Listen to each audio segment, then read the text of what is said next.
Viral hit episode 13 में आप सबका स्वागत है। पिछले एपिसोड में हमने देखा था म्योनसांग के साथ मानगी उसका फाइट हो जाता है। अब हॉबिन उससे फाइट करने के लिए आगे आता है। अब आगे आपको अगर ऐसे ही वायरल हिट सबसे पहले और सबसे डिटेल में देखना है मेरे चैनल को सब्सक्राइब करो। एपिसोड के शुरू में हमें किसी का आवाज़ सुनाई जाता है जो कि हॉबिन का वीडियो देख रहा था। वो कहता है व्हाट द हेल हॉबिन, आखिर तुम मुझसे फाइट करोगे ये डिसाइड कब किया। सीन शिफ्ट होता है, हम स्नैपर को देखते हैं। वो बहुत ज़्यादा घबराया हुआ है क्योंकि वायरल हिट यानी हॉबिन अब मानगी जो कि चैंपियन है उससे लड़ने के लिए आगे जाता है। कुछ देर बाद हम तायोन सियोक को देखते हैं। वो हॉबिन का वीडियो देख रहा था। उसी की बात हमें शुरू में सुनाई देता है। वो कहता है हॉबिन तुम्हारे पास कोई चांस ही नहीं है, तुम उसे हरा पाओगे। पर तुम्हारी तरफ देख के ऐसा लग रहा है तुम बिल्कुल वैसे ही डिटरमाइंड हो जब तुमने मुझसे लड़ाई की थी। हम देखते हैं हॉबिन मानगी को देख के कहता है वाओ तुम तो बहुत ज़्यादा बड़े हो। अभी भी उसका हाथ उसके छाती में है, जो देख के सारे सब्सक्राइबर्स बहुत ज़्यादा अजीब अजीब कमेंट करने लगते हैं। अरे भाई या फिर फाइट के अलावा हमें कुछ और तो नहीं दिखेगा ना। कहीं ये दोनों स्नैपर हॉबिन के ऊपर चिल्लाने लगता है, कहने लगता है गॉड डैम हॉबिन, मैंने तुमसे कहा था ना उससे लड़ाई मत करना। पर तभी वो सोचता है क्या ये हो सकता है? हो सकता है कि जैसा कि वो हर बार करता है अपने ओपोनेंट से लड़ने के लिए हर बार नए टेक्निक्स ईजाद करता है या फिर सीख के आता है, क्या इस बार भी उसने कोई नया टेक्निक सीखा है? सीन शिफ्ट होता है। कुछ देर बाद हमें सैमडेक की आवाज़ सुनाई देता है। वो कहता है तो चलो देखते हैं एक एमेच्योर फाइटर कैसे एक ट्रेडिशनल कोरियन रेसलर से जीत सकता है। अगर सच बोलूँ तो वो नहीं जीत सकता। तो फिर तुम सोच रहे होगे मैं ये वीडियो क्यों बना रहा हूँ, क्योंकि मैं ये तुम्हें बताना चाहता हूँ कि हाँ अगर एक एमेच्योर फाइटर बहुत कोशिश करने के बाद एक स्ट्राइकर को हरा सकता है पर एक रेसलर को कभी नहीं। हॉबिन सैमडेक के चैनल में जितने भी वीडियोस थे सभी में देखता है, पर किसी में भी ऐसा लिखा हुआ या फिर ऐसा वीडियो था ही नहीं कि एक एमेच्योर फाइटर कैसे एक रेसलर को हरा सकता है। वो पहले सोचता है कि वो हार मान लेगा, पर तभी अपने छाती में हाथ देता है। वहाँ पे उसे वही पेन वही फ्रस्ट्रेशन फील होता है। कुछ देर बाद प्रेजेंट में आते हैं। हम देखते हैं वो अब मानगी को एक बहुत खतरनाक काप किक मारता है। ये देख के उसके सब्सक्राइबर्स कमेंट करते हैं अब आया ना हॉबिन, अब होगा असली फाइट। हॉबिन सोचने लगता है हाँ मानता हूँ वो डरावना है, वो बहुत ज़्यादा डरावना है, पर वो जो मैंने फील की थी जब भी मैं किसी से फाइट करता हूँ मुझे ऐसा ही फील होता है। ऐसा ही वो उसे कप किक मारते हुए सोचता है चलो अब ये जाएगा मेरे हाथ से। वो बहुत खुश था, यहाँ तक कि स्नैपर उसके सब्सक्राइबर सभी खुश थे। मान के उस तरफ देखते हुए कहता है क्या तुम्हें लगा तुमने मुझे कुछ किया है, पर मुझे तो कुछ भी नहीं हुआ है। सारे लोग बहुत ज़्यादा हैरान होते हैं, किसी को कुछ भी समझ में नहीं आ रहा था। हॉबिन को देखते हैं एक के बाद एक कप किक वो मारे जा रहा है, पर वहाँ पे मानगी को कुछ भी नहीं हो रहा था। उसे समझ में नहीं आ रहा था कि क्यों ऐसा हो रहा है। तभी हमें यहाँ पे बताया जाता है एक ट्रेडिशनल कोरियन रेसलर सिर्फ अपने एक दो बॉडी पार्ट को ट्रेन नहीं करते बल्कि वो अपने हर एक बॉडी पार्ट को ट्रेन करते हैं। हॉबिन को कुछ भी समझ में नहीं आ रहा था। मानगी भी उससे लड़ने के लिए तैयार होता है और कहता है तो तुम अपने किक को क्या कहते हो? हॉबिन फिर से पास्ट में सैमडेक की बातें सोचने लगता है जब उसने कहा था अगर तुम्हारा कभी भी एक रेसलर से सामना हुआ तो मैं तुम्हें रिकमेंड करूंगा वहाँ से भाग जाओ। और प्रेजेंट में हम देखते हैं हॉबिन बैकवर्ड रनिंग कर रहा है और वो भी बहुत ही स्पीड से। ये देख के सारे के सारे सब्सक्राइबर्स बहुत ज़्यादा चौंकते हैं, वो इतना तेज़ी से पीछे कैसे भाग रहा है। हॉबिन अब अपने ही लिए हुए डिसीजन पर रिग्रेट कर रहा है। वो ऐसा कैसे सोच सकता है या फिर सोच रहा था कि वो किसी रेसलर को हरा पाएगा। मानगी के पैरों में मारने के बाद हॉबिन का खुद पैर दर्द कर रहा है। मानगी को देखते हैं, वो उसकी रनिंग देख के हथताली देते हुए कहता है वाओ तुम तो पीछे बहुत अच्छा भागते हो। स्नैपर को देखते हैं, वो अभी भी बहुत ज़्यादा कॉन्फिडेंट है क्योंकि उसे लग रहा था हॉबिन का ये कोई स्पेशल टेक्निक है, जैसे कि पिछली बार हुआ था जब उसने कॉमेडी क्रू से लड़ा था, जब वो भागा था, भाग के एक गली में गया था। पर तभी एडिटर का कमेंट आता है। वो कहता है यू स्टूपिड यंगस्टर्स, तुमको कोई जानकारी नहीं। क्या तुमको लगता है कि ट्रेडिशनल रेसलर्स वो स्लो होते हैं? तुम्हें पता नहीं है कुछ। तभी स्नैपर सामने देखते हुए चौंकता है। हॉबिन को देखते हैं भाग रहा है, पर उसके पीछे मानगी भी है जो कि उससे भी तेज भाग रहा है और कहता है तुम्हें लगता है मैं स्लो हूँ? नहीं, मैं बहुत तेज़ दौड़ सकता हूँ। मैं हर रोज़ 19 माइल्स दौड़ता हूँ। और हमें यहाँ पे बताया जाता है कि 19 माइल्स वो अपने फुल स्पीड पे दौड़ते हैं, वो भी सैंड के ऊपर, मतलब नॉर्मल कोई सरफेस के ऊपर नहीं, सैंड के ऊपर, जिसमें नॉर्मली दौड़ना भी बहुत ज़्यादा मुश्किल होता है। मानगी बहुत तेज़ी से उसकी तरफ आगे आ रहा था, पर तभी देखते उसकी फेस पे हॉबिन एक जोर से किक मारता है और सोचता है हाँ पता था मुझे तुम भागोगे, और मुझे ये भी पता था तुम बहुत तेज भागते हो, क्योंकि सैमडेक ने ये सब पहले ही बता दिया था। पर जो तुम्हें पता नहीं है वो है कोई भी ह्यूमन या फिर कोई भी जीव अगर आगे किसी के पीछे पीछे भाग रहे हैं तब वो सबसे ज़्यादा डिफेंसलेस होते हैं। मतलब तब वो अपने आप को प्रोटेक्ट करने के बारे में नहीं सोचते बल्कि मारने के बारे में सोचते हैं। और तभी देखते हैं हॉबिन अपने पूरी ताकत से उसके फेस पे मारा है, पर तभी हम देखते हैं उसकी दोनों हाथ को मानगी ने एक ही हाथ से पकड़ लिया है और उसे उठाता है। उठाते हुए कहता है तुम सच में बहुत ज़्यादा हल्का हो, पता है ना तुम्हें। हॉबिन को अभी कुछ भी समझ में नहीं आ रहा था, वो तो उसकी तरफ भाग रहा था, फिर वो कैसे उसको पकड़ सकता है, वो इंसान कैसे हो सकता है, नहीं ऐसा नहीं हो सकता। तभी देखते हैं मानगी उसका हाथ छोड़ता है नीचे की तरफ मारने के लिए। तभी हॉबिन कोशिश करता है उसके गले को पकड़ने की ताकि वो जी चोक मार सके, क्योंकि सैमडेक ने भी कहा था अगर किसी तरीके से तुम उसके गले को पकड़ के जी चोक मार सको तो शायद कुछ हो सकता है। हॉबिन कोशिश करता है कि जैसा उसने ताइहोन को मारा था वैसा ही मानगी के साथ कर पाए, पर उसका गला, उसका नेक इतना ज़्यादा मोटा और इतना बड़ा था, उसका हाथ ही नहीं पहुंच रहा था। तभी देखते हैं वो उसके हेयर में टच करता है। मानगी कहता है हे मेरे बालों को ऐसा मत छुओ। हॉबिन बहुत कोशिश करने के बाद भी उसके गले को नहीं पकड़ पा रहा था। अब वो सोच में पड़ जाता है कि उसका कोई भी अटैक अगर उस पर काम नहीं कर रहा है तो वो क्या करेगा। तभी मानगी कहता है अगर दोबारा तुमने मेरी बालों को टच किया तो मैं तुम्हें ख़त्म कर दूंगा। हॉबिन ये सोचने लगता है क्या उसके बालों को टच करना, मतलब इसका क्या मतलब है, ये कोई उसका वीक पॉइंट है क्या, कोई ऐसा वीक पॉइंट जो कि सैमडेक तक को नहीं पता या फिर किसी को नहीं पता है। यहाँ पे हमें बताया जाता है कोरियन रेसलर्स जब फाइट नहीं करते हैं, मतलब रिंग में फ़ाइट नहीं करते हैं, बाहर फाइट करते हैं, उनका एक स्पेशल टेक्निक है टेक डाउन। उससे एक ही बार में ओपोनेंट को मार सकते हैं या फिर हरा सकते हैं।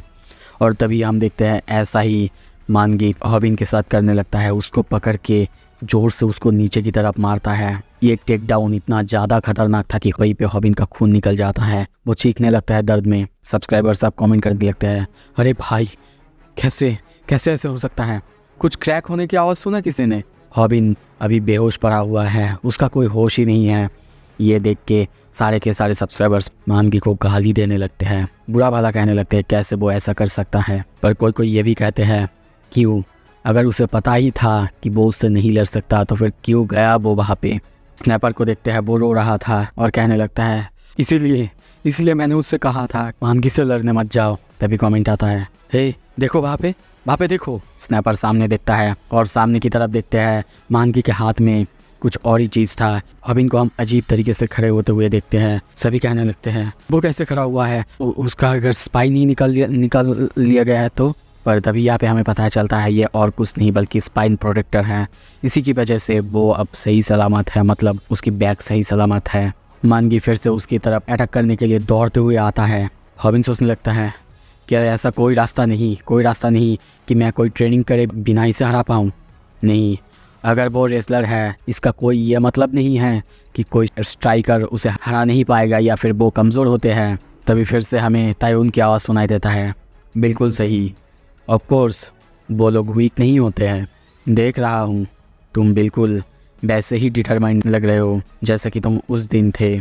और हम देखते हैं हॉबिन अपने बैग के साथ ताइहोन के घर पे आया है। ताइहोन उसे देख के बहुत ज़्यादा चौंका हुआ है और कहता है व्हाट द हेल, तुम यहाँ पे क्या कर रहे हो, लगता है तुम्हारा साहस कुछ ज़्यादा ही बढ़ चुका है जो तुम यहाँ पे आए हो। और हॉबिन कहता है मैं चाहता हूँ तुम मुझे सिखाओ। ताइहोन उसके पास आके कहता है सिखाओ, क्या सिखाओ। हॉबिन चिल्ला के कहता है तुम अपने ओपोनेंट को हरा सकते हो प्रॉपरली अगर तुमने ये मूव उसके सामने किया। ताइहोन हंसते हुए उसके वीडियो देख रहा था और कहता है ये ताइक्वांडो का सबसे आइकॉनिक मूव है। हॉबिन को देखते हैं वो पीछे भागे जा रहा था और तभी पीछे भागते हुए एक जोर से बैक किक मानगी को मारता है। ताइहोन कहता है ओह समझ गया, तो तुम बैक किक सीखने आए हो, पर शायद तुम्हें याद है मैंने तुमसे कहा था ना दोबारा अगर तुम मुझे दिखे तो। और तभी देखते हैं ताइहोन उसे बहुत खतरनाक एक बैक किक मारता है। हॉबिन की हालत बहुत ज़्यादा ख़राब हो जाता है, हॉबिन बेहोश होने वाला था। वो सोचने लगता है कैसे मैंने प्रोटेक्शन के लिए अपने बैग को भी सामने रखा था, फिर भी ये इतना खतरनाक कैसे हो सकता है, तो फिर मैंने तब सरवाइव कैसे किया था। अब तो ऐसा लग रहा है जैसे कि मैं मरने वाला हूँ, लगता है कि सच में शायद उसने पहले मुझे हल्के में ही मारा था। ताइहोन कहता है अगर सच में तुम्हारा कोई नया टॉपिक है वीडियो बनाने का तो स्नैपर को बोलो बाहर आने के लिए। पर हॉबिन कहता है नहीं, ये कोई वीडियो नहीं है। उसकी हालत ख़राब है, वो अच्छे से बोल भी नहीं पा रहा है। मैं सच में चाहता हूँ कि तुम मुझे सिखाओ कैसे बैक किक मारते हैं। टाइम कहता है तो मुझे बताओ, क्यों सिखाऊँ मैं तुम्हें? वो कहता है क्योंकि जितने भी सारे मार्शल आर्ट्स हैं उनमें ताइक्वांडो सबसे ज़्यादा बेस्ट हैं। ये सुन के ताइवन बहुत ज़्यादा हैरान होता है, चौंकता है। हॉबिन कहता है जितने भी सारे लोगों से मैंने फ़ाइट की है, जितने भी सारे मार्शल आर्ट्स को मैंने देखा है, सबसे ज़्यादा दर्द मुझे तुम्हारे ही मारने पे लगा था। तो प्लीज़ मुझे सिखाओ। तभी सीन शिफ्ट होता है, हमें और पास्ट की सीन दिखाया जाता है। जब ताइवन छोटा था वो अपने पापा के ऊपर चिल्लाने लगता है क्योंकि वो ताइक्वांडो स्टूडियो में ताइक्वांडो सिखाने के बजाय बच्चों को मैथ सिखा रहे हैं। पर उसके पापा उसे अच्छे से समझाते हैं कि ताइक्वांडो बहुत से लोग सीखना नहीं चाहते क्योंकि अब उनके सामने MMA और बाकी बहुत सारे खतरनाक मार्शल आर्ट्स हैं। उनके सामने ताइक्वांडो कोई आके सीखना ही नहीं चाहता है, सब उसको कम मानते हैं। पर तभी वो चिल्ला के कहता है पापा आपको चिंता करने की ज़रूरत नहीं, मैं आपको प्रॉमिस करता हूँ मैं अपना सब कुछ दे दूँगा ताकि एक दिन सबको पता चले ताइक्वांडो क्या है। मैं UFC टूर्नामेंट जीत के दिखाऊंगा पापा। उसके हाथ में हम उसी टूर्नामेंट के नाम के घड़ी को देखते हैं, सो इसीलिए ये उसके लिए स्पेशल था। प्रेजेंट में हम ताइवन को देखते हैं। ताइवन अब हंस रहा था और कहता है बहुत अच्छी बात कही है तुमने। और कुछ ही देर बाद हम हॉबिन को ताइक्वांडो के ड्रेस पहने हुए देखते हैं। ताइवन कहता है अरे तुम तो बहुत अच्छे लग रहे हो। हॉबिन को देखते हैं कुछ देर बाद प्रैक्टिस करते हुए। ताइवन देखता है, ताइवन देख के सोचता है वाओ ये ड्रेस उस पर बहुत अच्छा सूट कर रहा है। वैसे ये मेरे बचपन का है, जब मैं एलिमेंट्री स्कूल में था तब पहना करता था। हॉबिन को देखते हैं वो अभी भी प्रैक्टिस कर रहा है, ट्रेन हो रहा है। पर वो कहता है क्यों, तुम मुझसे ये सब क्यों करवा रहे हो? ताइवन कहता है देखो जब तुम यहाँ पे मेरे स्टूडियो में हो, ये यूनिफॉर्म पहने हुए हो, तो मुझे मास्टर ताइवन या फिर मास्टर सियोंग कह के बुलाओ। हॉबिन कहता है ओके मास्टर, पर मेरा एक क्वेश्चन है। मैंने कहा था आपसे कि आप मुझे बैक कीप करना सिखाओ, पर आप मुझे पीछे भागना क्यों सिखा रहे हो? ये सुन के ताइवन हंसते हुए कहता है ओ ये अभी तुम्हें ये बहुत ज़्यादा पॉइंटलेस लगेगा, पर टाइम आने दो। सीन शिफ्ट होता है, हम देखते हैं हॉबिन अब मानगी को वही खतरनाक बैक किक मारा था जिससे मानगी की हालत भी ख़राब हो जाता है। उसको भी बहुत दर्द हो रहा था। यहाँ पे ताइवन ने उसे कहा था सोलर प्लेक्सस में मारने के लिए, पर यहाँ पे हॉबिन ने किसी और ही जगह में मार दिया है। ये देख के सारे सब्सक्राइबर्स बहुत ज़्यादा, मतलब क्या बोलूँ, सब बस आप खुद देख लो। स्नैपर को देखते हैं। स्नैपर कहता है ये तो बहुत नीचे है, क्या कर रहा है तू? चलो फ़र्क नहीं पड़ता, अभी भी 30,000 लोग हैं जो कि ये देख रहे हैं, उनमें से कुछ तो सब्सक्राइबर्स हमें मिल ही जाएंगे। पर तभी देखते हैं मानगी फिर से हॉबिन को अपने हाथों में उठा लेता है। उठा के पटकने ही वाला था। हॉबिन सोचता है नहीं, ऐसा कैसे हो सकता है, मैंने तो उसके बाह पे मारा था और बाह पे किक खाने के बाद भी कैसे कोई? स्नैपर डर चुका है। सभी कहने लगते हैं अगर इस बार उसको टेक डाउन कर दिया तो वो बच नहीं पाएगा और उसके पास अब कोई स्पाइन प्रोटेक्टर भी नहीं है। मानगी उसे टेक डाउन करने के लिए नीचे ला ही रहा था। हॉबिन सोचने लगता है मुझे कुछ तो पकड़ना होगा, नीचे जाने से पहले कुछ तो ऐसा होगा जो मैं ग्रैब कर सकता हूँ। तभी उसके पास और कोई रास्ता नहीं था। हम देखते हैं वो मानगी की बालों को खींचता है। इसी के साथ सारे के सारे लोग वहीं पे चुप हो जाते हैं, सबकी आंखें बड़ी हो जाता है। हम स्नैपर की आवाज़ सुनते हैं। वो कहता है यहाँ पे अभी 30,000 लोग थे, 30,000 लोग हैं जो कि ये लाइव स्ट्रीम देख रहे हैं। बहुत से लोग हज़ारों कमेंट्स करे जा रहे हैं, पर ऐसा पहली बार हुआ। पहली बार वायरल हिट की लाइव स्ट्रीम में इतने लोग होने के बावजूद कोई भी कुछ बोल नहीं रहा था, सब चुप थे। तभी हम देखते हैं मानगी को, उसका सर में बाल नहीं था, उसने विग पहना हुआ था। सीन शिफ्ट होता है। कुछ देर बाद हम हॉबिन को ड्रिंक पीते हुए देखते हैं। वो कहता है तुम इतने बुरे लगते नहीं हो इसमें। मानगी को देखते हैं, वो उसके साथ बैठा हुआ है। वो कहता है चुप रहो। हॉबिन मन में सोच रहा है मुझे हंसी आ रहा है, मैं हंस भी नहीं सकता, क्या करूं? फिर उससे पूछता है कब से ऐसा चल रहा है तुम्हारे साथ? मानगी कहता है जब मैं 16 साल का था तब से। हॉबिन कहता है तुम्हें पता है आपसे 10 साल बाद शायद तुम्हारे इसकी इलाज होगा। ये सुन के मानगी और ज़्यादा सैड होता है और कहता है तो मुझे 10 साल के लिए और वेट करना होगा। और तभी रोते हुए हॉबिन की तरफ देखते हुए कहता है पर तुम मुझे पहले ये बताओ, क्या मेरा शादी होगा? क्या मैं भी किसी से एक दिन शादी कर पाऊँगा? हॉबिन उसकी तरफ देखता है, एक बार देखते ही सर घुमाता है और कहता है ऑफ कोर्स। पर मन में सोच रहा है मैं उसकी तरफ देखते ही पता नहीं क्यों मुझे हंसी आ रहा है, मैं उसकी आंखों में नहीं देख सकता।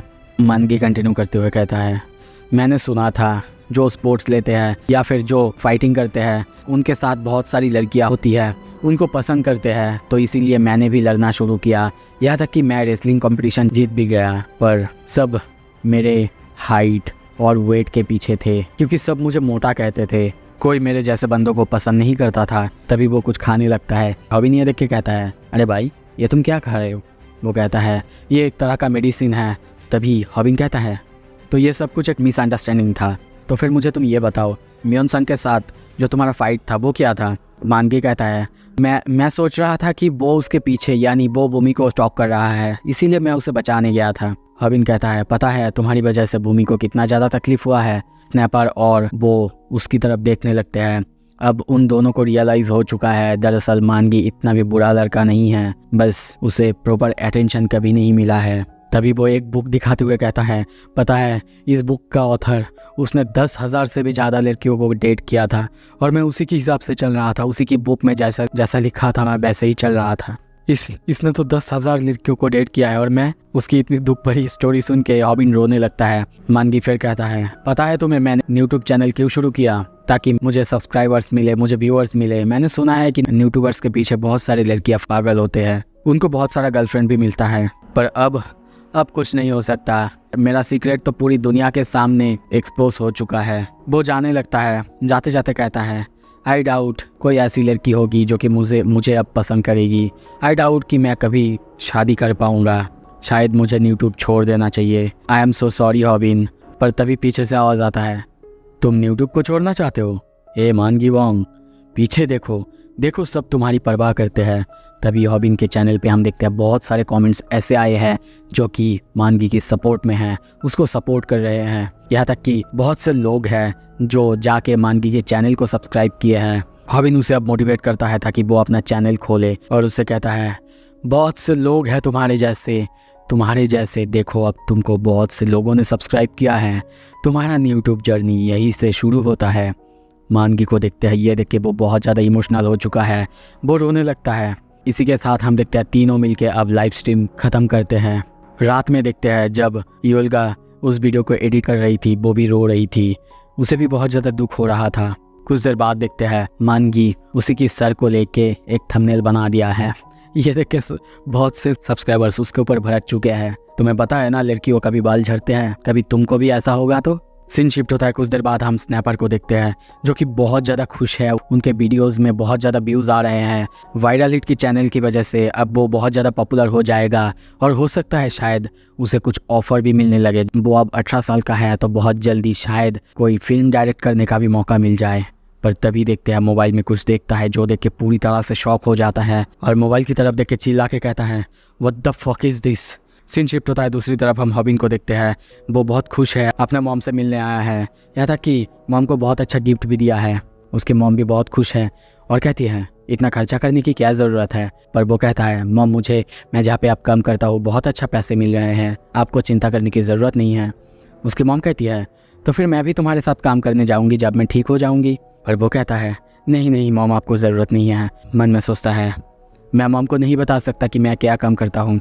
अगर उनको पता चल गया कि मेरा एक यूट्यूब चैनल है, वो भी फाइटिंग के रिगार्ड्स। कुछ देर बाद देखते हैं नर्स उसे बताती है उसके मॉम की किडनी डोनर मिल चुका है और जल्दी ही ट्रांसप्लांट होगा, पर उसके लिए बहुत ज़्यादा पैसे लगेगा। पर हॉबिन उन्हें कहता है, पैसे की कोई बात नहीं है। ये सुन के नर्स भी बहुत ज़्यादा हैरान होता है।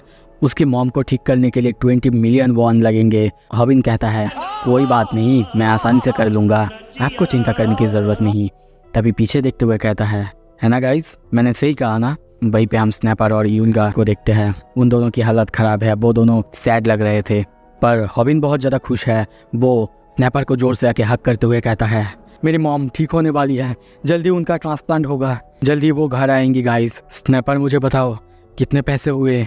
यूल्गा कहती है, बॉस। यूल्गा की फेस को ऐसे देख के हॉबिन कहता है, हाँ तुम्हारा रिएक्शन ऐसा क्यों लग रहा है, तुम्हें ऐसे सैड क्यों हो? स्नैपर कहता है, लिसन अप बडी। हॉबिन को कुछ भी समझ में नहीं आ रहा था क्या चल रहा है। तभी स्नैपर कहता है, मुझे लगता है कि हमें किसी ने ट्रिगर किया है। मैं जल्दी ही इसे सॉल्व करने की कोशिश कर रहा हूँ, जल्दी ही इसका हल निकल कर रहूँगा। पर हॉबिन को अभी भी समझ में नहीं आ रहा था कि वो लोग क्या बात कर रहे थे। तभी स्नैपर कहता है, जितने भी सारे वीडियोज़ हमारे चैनल में हैं, हर एक वीडियो डीमोनेटाइज हो चुका है। इसका मतलब हम अपने वीडियोस से और पैसे नहीं कमा पाएंगे। ये सुन के हॉबिन बहुत ज़्यादा चौंक जाता है। क्या उसकी मॉम की ऑपरेशन अब नहीं होगा? क्या होगा अब उसकी चैनल का फ्यूचर? अगले वीडियो में जल्दी देखेंगे।